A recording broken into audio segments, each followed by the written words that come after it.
Hello, time for another Severance video. I'm not attached to the show in any way. I'm not getting paid for these videos, though I wish I was. Please ignore my neighbor's dogs and cats running upstairs. Anyway, these are just my thoughts and observations, and I wrote down notes to go off of, so here we go. This is one of the slow episodes that has a juicy ending, which I do appreciate. For starters, the beginning is jarring because the crew looks to be outside, but there are some unsettling things like how the TV that's just randomly in the elements works at all and is glitchy. But then if you look closely, when the crew is in front of it, the whole crew, and the camera pans out, all of their boots are somewhat blurry. Then they can see versions of themselves, and there is no clarity if whether or not these robotic-like people are images from a projector, lookalikes, or digital implants who, to some degree, are blurry, and they are never shown up close. So there's no indication if they walk off or if they disappear into thin air, but given that they are heavily underdressed for the weather, it's unlikely that they are real. Because everybody else is in heavy coats, and if they were hot in those heavy coats, they probably would have taken them off, so it doesn't make sense for these copies to not have coats if they were real people. Meanwhile, during the whole episode, no one in the group is shown discussing the strangeness of the copies or what they are or could be. So then there's that. There may be some flashback clips later, but so far they don't even discuss it like it's just a normal thing. Excuse me, other than they exist. It's really cute that everyone has matching clothes according to their station. It could be symbolic and suggestive that the crew are sinners by their dark clothing, and management is unblemished and holy because they're wearing cream or white or something like that.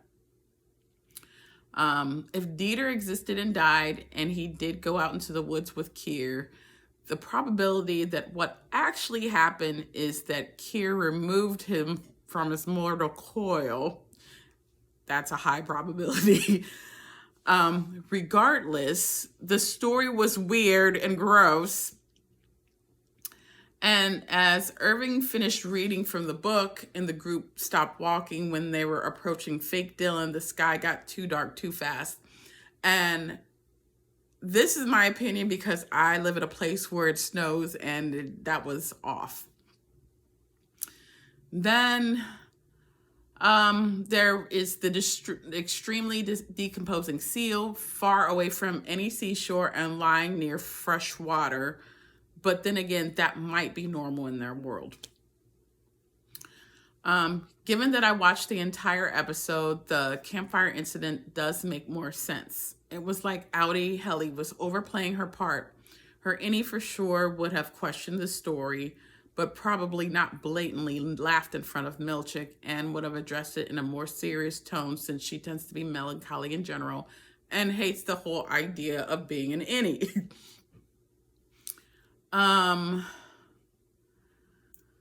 Even Dylan and Irving were caught off guard, and Dylan was hesitant to laugh even though he kind of started to. In fact, she laughed way more than any Helly would. And this may have been the starting point of Irving's suspicions of her being an outie.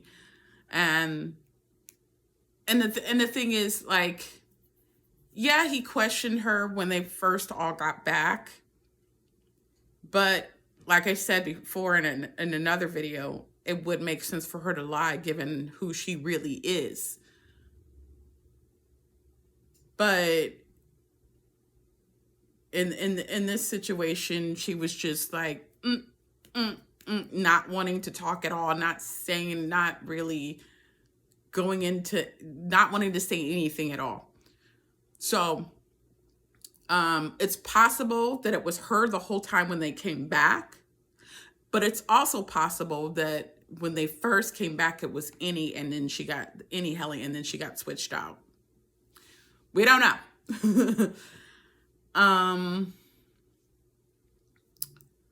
Let's see. I already covered that. Oh, but the brow razor was that when she took the low blow when mentioning Bert, and in such a callous way, which again, like he said, like Irving said, that was out of character. And it was. And off the subject and totally unimportant, but honestly, those marshmallows with Kira's face stamped on them, they look like styrofoam. They did not look like marshmallows at all. I'm just saying. Initially, it appears as if Mark's unsevering didn't take, so there was some confusion there, given that he was going at it with Helly. Because I specifically remember Dr. Ragabi saying that when the two versions of Mark combined, that he would still have his emotional attachment to Gemma. So that's where the confusion comes from. But it might be one of those things that takes time, since toward the end of his rendezvous with Helly, he gets a couple of flashes of Gemma in her place. And it makes sense that Helly would tell Mark a little something about her trip outside that sounded believable, yet vague enough to quell any suspicion on his part. And it worked until she got outed. And now we are, of course, left to wonder, when did she get inserted into the situation? Was it when they all came back? Was it sometime later? Was it just for this particular day? We don't know yet. I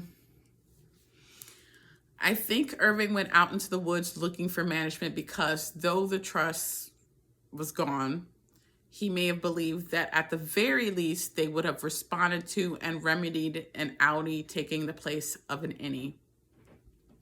And I'm still wondering, what in his dream did he see that confirmed to him that Helly was an outie, and what led him to exactly where she was?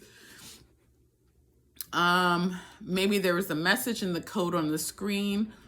All I saw was an eyeball, part of a face, and much of the lettering at certain points, if you pause when they show the screen, a lot of times all the letters on the screen were letters in the name Eagan. I also feel as though him getting her attention by saying, "Hey kid," was somehow important. I don't know how, it just feels that way. And now we know what Glasgow does. Because remember, I mentioned the stuff in the what room is that called? The control room, where it had all the little things that they could do to them. Like it had Glasgow, it had the OTC, and it had a bunch of other things that we know what Glasgow does. That was one of the things on that screen. Let's see, where are we? All in all, I was hoping so much that Irving would cuss out or punch out Milchick, but alas, I was so sadly disappointed. I was cheering for him to do something, because I cannot stand Milchick. Oh, I can't. I just really, really wanted him just like, I wanted to see Milchick fall to the ground like he did in that biting incident. But maybe some other time, we don't know. I mean, the silence did make its point to a degree, and he did exhibit a very high level of violence right before his firing, but and because the description for the next episode says tensions emerge after the team suffers a loss, until Irving caught up to Helly and did what he had did. I think the loss would happen in the next episode, but I am so not disappointed that I was wrong. Because that last scene had me so on edge. So on edge. Because I'm like, is he going to let her breathe at all? When is this going to be over? Is he going to be satisfied? Has he had a mental break? Did he just think he had some kind of clue? I don't know. And then when it was confirmed that it was really Outie Helly, then the campfire scene just like, oh no. So that's all for today. Thankfully, this is out way ahead of the next episode. And hopefully you'll watch this at least by 9 p.m. on Friday. That's it for today.